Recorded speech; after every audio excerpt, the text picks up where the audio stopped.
Well, stop me if you've heard this one before. The Blue Jays rally back, win 5-4 over the Minnesota Twins. They moved to 35-29 on the year, now 6 games above 500. Beautiful team baseball. There is no quit anywhere in this lineup, from the star players right down to the last bench piece to all the bullpen arms. There is no quit anywhere. They don't give up on a single game. They're coming from behind and winning these things. They're just looking like a really solid, complete team right now.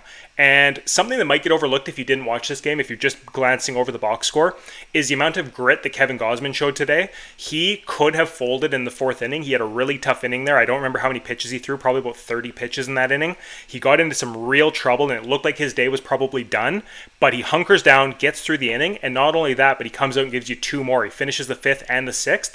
He leaves down a run, but he did notch the quality start, and the game could have been a lot different had he folded in that 4th inning or had he not rebounded to get you the 5th and 6th innings, because it allowed us to just use a couple of fresh bullpen arms rather than, having to go down the rabbit hole of all the guys that pitched yesterday and have been overused lately. So really gutsy effort by Kevin Gausman there, and even though he wouldn't necessarily go on to get the win, he contributed big time to us being able to turn around and get that victory. So yeah, props to him. Chris Paddack was on the mound for the Twins, and I'll get into the recap now. Like I said, Chris Paddack versus Kevin Gausman. In the 1st inning, we touch Paddack up a little bit. He gets Bichette to ground out before Guerrero Jr. singles to right field. Barger then fouls out, so you get 2 quick outs there. Springer walks, making it 1st and 2nd, and Nathan Lucas hits a single to left field. Guerrero scores, Springer rounds to 3rd base, so you're thinking we might get a bit of a 2-out rally here. 1-0 Blue Jays. Clement grounds into a fielder's choice ending the inning, but still got the 1-0 lead. Kevin Gausman clean through the 1st, looked sharp, had good velocity. His pitches were looking alive. No concerns there in the 1st. Chris Paddack comes back out to pitch the 2nd, gets Jimenez to fly out and Clase to ground out. So again, 2 quick outs. And then Tyler Heineman hits a no-doubter to right field, 403 feet. I think it was the furthest ball he's ever hit in the major leagues. And he's hilarious because he's hit 2 home runs this year, and he hasn't hit very many in his entire career. That might be the only 2 he's had. Maybe he's got a couple more. But for a guy that's never really hit any home runs, the 2 that he's hit this year have been absolute no-doubters that he's been able to kind of pimp out of the batter's box. He just drops the bat and stares at it because he knows it's gone. It's just kind of humorous that a guy that never hits home runs has had the opportunity to do that on the 2 he has hit.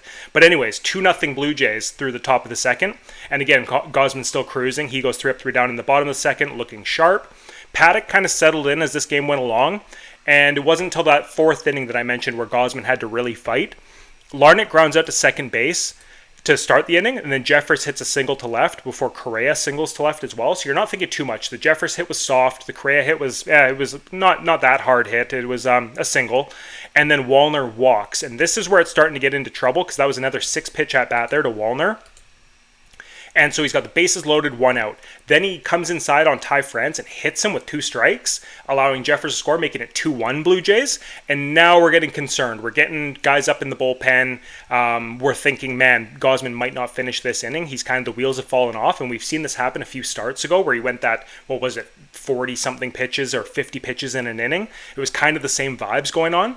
Lewis then walks, scoring a run, making it 2-2 before Clemens grounds into a double play to Clement at 3rd and throws Wallner out at home, and then they throw it to first base, completing the double play, keeping it 2-2. So a really clutch play there, getting the double play. They needed it, and not only did it get Gausman out of that 4th inning, but he was able to settle down and complete the 5th and 6th as well. He lets up a home run to Wallner, giving up the lead, so it is 3-2 Twins, but he completes the 6th inning, gets the quality start, and takes that load off of the bullpen, which I think ultimately did contribute a lot to this victory. So, as I say, 3-2 Minnesota heading into the 7th inning. Varland comes in. He's pitching for the Twins. He's looking all right. Jimenez singles. Clase strikes out. Heineman singles. So you've got this scoring chance. 1st and 2nd with 1 out. Bichette strikes out. Guerrero grounds out, killing the rally. So it remains 3-2 heading to the bottom. Chad Green comes in. He gets in a little bit of trouble himself, but he gets out of it. Clemens pops out. Castro singles. Bader flies out. Larnach singles. And Jeffers walks. So he gets bases loaded with 2 out, but he gets Correa to fly out to right field, ending the threat, keeping it 3-2 Twins. And then in the 8th inning, Addison Barger off of Jax. So Jax is a very good pitcher, or very good stuff.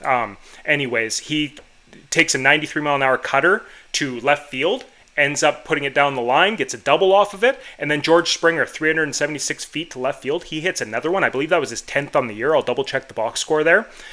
Great stuff out of Springer. Again, he's found his power stroke this year, and it's fantastic. I don't care if he hits 250. If he just keeps on this pace of 25 to 30 home runs and steals the odd base and things like that, just great stuff out of Springer. He's being very productive with his at-bats.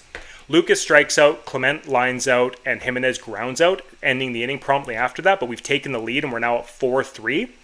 And then we get a really important pitching performance out of Fisher here as he keeps it 4-3, and it allows the Blue Jays to separate themselves a bit here with Duran pitching. And if you don't know Duran, he throws a curveball that's like 90 miles an hour. He's got a splitter that's 97. He's got a fastball that's 101. He's just filthy. He's very difficult to score off of, but we managed to tack on an insurance run that was very valuable. So Class A strikes out swinging on a curveball. Heineman then singles to left because of course he does, and Bichette grounds out to the shortstop, but Heineman moves up to second base before Vladdy singles to left field, scoring Heineman, and Guerrero moves up to second base on the throw.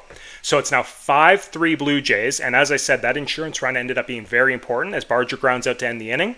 Jeff Hoffman comes into pitch. The first batter he faces is Cody Clemens, who homers to right center field, a no-doubter, making it 5-4, and you're thinking, oh man, not again. This was off of a fastball, and Hoffman settles in, gets Castro, Bader, and Larnach out, ending the inning. So it's 5-4. He completes the save, gets the victory for the Blue Jays. As I say, we got out to the early lead, the 2-0. Then we gave it back to them 3-2 in the middle innings. But then the bullpen shut them down just enough, bought us enough time for the offense to come back around and tack on a few more. And there is no reason at all right now, this current Blue Jays team, if we can figure out our starting rotation just a little bit more, this is a playoff team. This is a playoff roster, playoff lineup. Every bit of this team screams playoffs to me, except for we need to find at least one starting pitcher who's just a capable guy. If it's Bowden Francis coming back and bouncing back for us, if it's Max Scherzer coming back from injury, if it's Spencer Turnbull figuring it out and coming up, if it's, Alek Manoah is probably a little bit too far along. We need to sort it out probably before then. Even if Easton Lucas wants to start giving us 5 innings in a go again, the way that he did earlier in the year. That's really the only glaring hole on this team at the moment, is just figuring out one more rotation spot at the minimum. And I think we're set. It's, everybody's firing. The bench pieces look great. The stars are producing when they need to. And we're guns blazing right now. That's pretty much as simple as it is. Team looks really, really strong right now. So, anyways, I'll flip over to the box score real quick. Bo Bichette goes 0 for 5 in this one. Vladdy was 2 for 5. Barger 1 for 5. Springer went 1 for 3 with the big home run. Clement 0 for 4, Jimenez 1 for 4, Clase 0 for 4. Clase is a guy where there almost needs to be a discussion here. If he sits a little bit more often and you get Heineman and Kirk both into the game with a DH spot there, and then maybe Clase isn't getting as many starts, I don't know. He still needs to get some run, but the way Heineman's hitting, I wouldn't mind seeing him in at least like one extra game a week just to see if he can't ride this hot streak. He's hitting .429 so far with an OPS of almost 1100. So getting him a couple more at-bats here and there, I wouldn't want to, overwork him because he's clearly effective in his bench role right now, but it's something to think about. Just a couple more at-bats a week and just see what you got there, because hey, he's 34, turning 35, I think. I believe that's what it is. He's turning 35 like this week or something. But maybe he's found something, and maybe he is for real, and maybe he will hit 300 over the course of the year with some extra at-bats. Who knows?